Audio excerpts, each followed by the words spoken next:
Kia ora, talofa, malele, bula, aloha, and welcome to Season 9, Episode 43 of Breakfast Bites by TevovoDigital.com. A wrap of Pacifica People's sports news on a sunny and bright Sunday morning, 19 May 2024. Happy birthday, Amete! Coming to you with tons of Anisi from the 180th meridian in the middle of the blue continent. And in combat sports, Alexander Usyk has beaten Tyson Fury by split decision, 115 to 112, 113 to 114, and 114 to 113 to hand the Gypsy King his first loss and become the new undisputed world heavyweight boxing champion. A ninth round knockdown was crucial for Usyk, although Fury protested the decision afterwards, declaring he won the fight. "I believe I won that fight," he said. "He won a few rounds, but I won more of them. His country is at war, so people are siding with the country at war. Make no mistake, I won that fight and I'll be back in October." Samoan-Australian fighter Jai Opetaia won the vacant IBF World Cruiserweight title following a bloody 12-round bout with Maurice Bradis. Opetaia reclaimed the title, which was stripped from him last year with a unanimous decision, 117 to 111, 116 to 1112, 116 to 1112. In Super Rugby Pacific Games yesterday, the Fijian Drua posted a solid 28-19 win against the Reds, with captain Tex Ikanavere scoring a double and Isaiah Armstrong-Ravula nailing a penalty in extra time for the bonus point.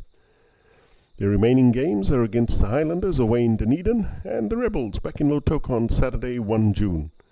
In other results yesterday, the Brumbies beat the Crusaders 31-24, the Blues hammered the Highlanders 47-13, and the Force beat the Waratahs 27-7.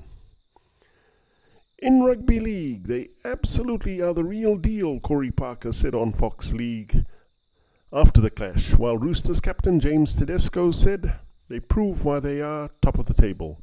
You bet, the Cronulla Sharks cemented their spot atop the NRL ladder after outblasting the Sydney Roosters 38-30 in a brilliant display of attacking football from both sides. It was billed as the blockbuster of Magic Round and delivered in spades, as the NRL's two top-scoring attacking teams went toe-to-toe in a game that lived up to all the hype.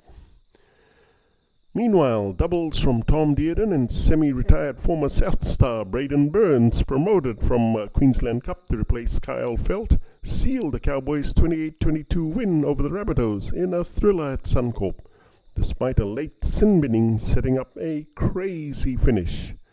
Our tips for NRL Magic Round today sees the New Zealand Warriors to wafer the Penrith Panthers, the Melbourne Storm to pavlova the Parramatta Eels, and in the last game of Magic Round, West Tigers to Drambuie the Dolphins. In football, Brazil will host the FIFA Women's World Cup 2027 after they were selected over a joint entry from Germany, Belgium and the Netherlands. Brazil's status in the hosting race grew last month after the US and Mexico withdrew their combined bid to focus on the 2031 tournament. In sports biz, Indiana Fever rookie Caitlin Clark helped bring in record ticket revenue for the New York Liberty in her first game in the Big Apple yesterday. The Liberty had more than US $2 million in ticket revenue for the game at the Barclays Center, a WNBA record. A person familiar with the situation told the Associated Press, speaking on condition of anonymity because they weren't authorized to talk about the team's revenue. The game was sold out with 17,735 fans in attendance, and tickets were hot on the secondary market.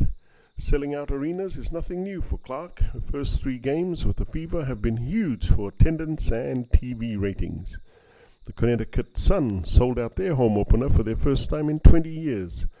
More than 17,000 fans turned out for the Fever's home opener against the Liberty on Thursday night.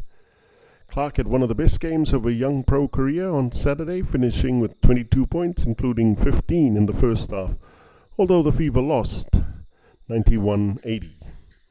She also understands her importance to the game, spending 10 minutes after warming up signing autographs for dozens of fans, including many young girls who waited patiently for the rookie. I thought the atmosphere was incredible, Clark said. Definitely a lot of young girls here today. That was a lot of fun to see. It's fun to play in New York for the first time and play in front of this environment. And that's a wrap. Please hit the like and subscribe buttons below if you want to receive more Pacifica sports highlights on Breakfast Bites. Mahalo and kakite for TevovoDigital.com. I'm Calvin Kamea, thanking you all, Tumas, for all your love and support.